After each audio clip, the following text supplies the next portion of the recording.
영상 다 보신 후에 좋아요, 구독하기 잊지 마세요. 수능 마무리 전략 문학편. 자, 따라해보자. 문학은 쉽다.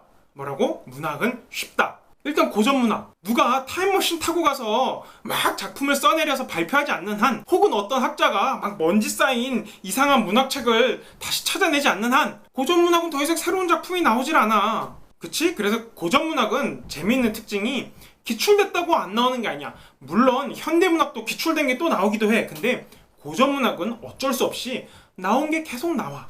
이번 모의평가에서도 봤잖아. 그러니까 고전문학은 기출문제만 한 5개년에서 10개년 잘 정리해두면은 딱히 공부하지 않아도 될 정도로 많은 대비를 할 수가 있어. 물론 아예 기초가 없어서 고전문학에 있는 그런 옛날 단어를 어떻게 읽어야 될지도 모르겠다면, 내가 국어의 기술 0에서 아주 기초적인 내용들은 다 설명을 해뒀잖아. 이거 참고해서 빠르게 보고 기출문제에 나온 고전문학 한 번 더 예쁘게 정리해보면 된다고. EBS는 어떻게 할 것이냐? 고전문학이 이때 가장 큰 힘을 발휘해. 문제 안 풀어도 돼. 그냥 EBS에 나온 작품 보고 쭉 읽어보는 거야. 그리고 보기가 뭐 있나 보고 또 해설서 보면서 이 작품이 대충 어떤 내용이구나 보는 거야. 그거면 충분해. 굳이 문제 다 안 풀어봐도 된다고.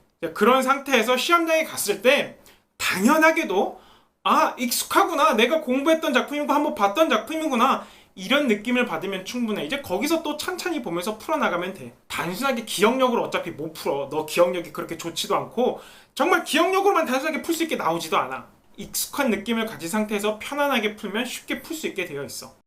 고전문학, 현대문학 전반적으로 이 문학이라는 거는 개념어가 핵심이야. 너 여음구가 뭔 줄 알아? 내가 고등학교 돌아다니면서 학생들한테 묻는 단어 중에 하나가 여음구야. 학생분들 여음구가 뭔지 아는 학생들이 있으면 손 들어보세요 이러면은 진짜 한두 명 정도밖에 안 들어. 한 200명 정도 있을 때. 그만큼 여음구가 뭔지 잘 몰라. 기출에는 한두 번인가 밖에 나온 적이 없어. 그런데 이번 2019학년도 6월 모의평가에 보니까 뭐라고 나와? 보기에 여음구라고 딱 나오고 선지에도 여음구라고 딱 나와. 뭐라고 설명도 안 돼. 그냥 여음구가 있대. 이 개념을 모르면 문제 어떻게 해? 못 푸는 거야. 판단이 안 돼. 작품 자체는 읽어보면 이게 대충 알 것 같은데 선택지를 딱 봤을 때 이 여음구라는 개념어에 판단을 할 수 없다면 너 문제 못 푸는 거야. 그래서 어떻게 해야 된다? 문학 개념어들을 잘 정리한다. 너가 여음구 같은 아주 기초적인 개념어를 몰랐다. 그럼 어떻게 해야 돼?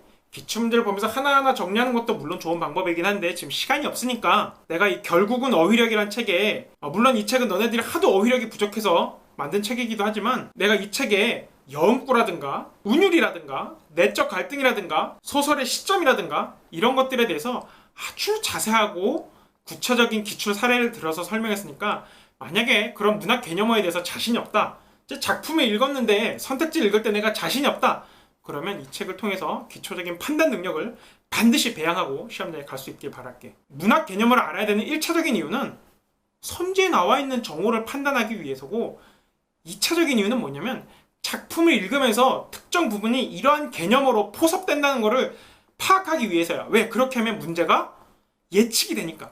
그렇게 하면 문제를 더 빨리 풀 수 있으니까. 끝으로 놀랍게도 혹은 당연하게도 문학 문제 푸는 방법과 독서 문제 푸는 방법이 비슷해. 출제자가 문제를 만드는 패턴이 비슷하다고. 가장 재미있는 건 45번이었어.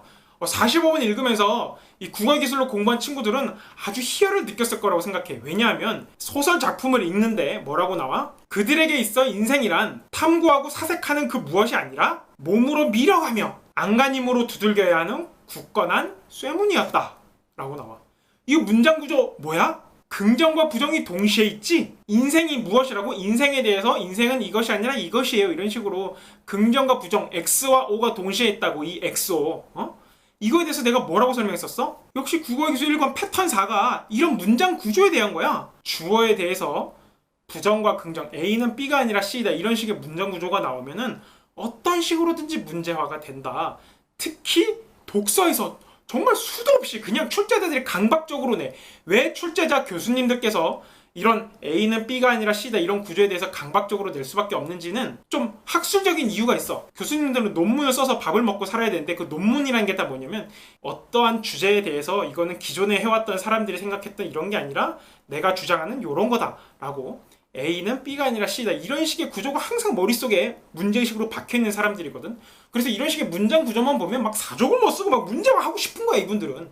그래서 심지어 이런 문학 문제에서도 이런 문장 구조가 나오니까 어떻게 선지가 나왔어? 몸으로 밀어가야 할 굳건한 쇠문을 탐구하고 사색하려 하는 그들 이렇게 나왔잖아.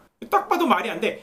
긍정하는 것과 부정하는 것을 명확하게 지문에서 구분해 줬는데 선택지에서 어떻게 했어? 그걸 엮어버렸다고. 그게 그거인 것처럼 이처럼 부정한 것을 마치 긍정하는 식으로 나오는 게 아주 보편적인 출제 패턴이고, 이 국어기술 1을 공부했다면 이런 거는 아예 지문을 읽을 때부터 야, 출제자가 이거 선택지로 만들지 않을까 하고 생각을 하고 아예 접근할 수가 있다고. 알겠지?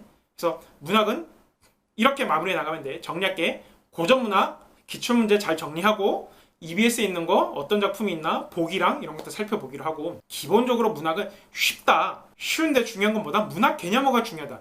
이 문학 개념어를 기출문제 중심으로 특정한 작품이 어떤 식의 표현으로 판단되었는지 이런 것들을 다 연결하면서 공부하되, 만약에 이런 것들 너가 너무 기초 개념어가 부실하다 이러면 결국은 어휘력 제발 부탁할게. 진짜 이거 내가 국어기술 시리즈 5권 다 본 학생들은 이 책이 제일 좋다 그래. 왜냐면 정말 이 책은 내가 적중을 위해서 만든 거고, 적중이란 건 별게 아니야. 그냥 개념어가 적중하면 그게 적중인 거야. 이런 것들은 100% 적중할 수밖에 없거든. 나올 수밖에 없는 것들이 있어 시험에. 그런 것들을 내가 얼마나 깊게 알고 가냐, 그런 게 너의 문제풀이 실력을 결정한다고. 이 문제풀이 기술은 독서와 문학 이런 것들을 통합적으로 바라볼 수 있도록 기출문제를 보면서 하나하나 정리해 나가자. 핵심은 결국 기출문제를 계속 보면서 실력을 계속 다져나가고 쌓아나가는 거야. 연습하고. 이렇게 문학 기출문제 중심으로 잘 마무리해 나가길 바랄게.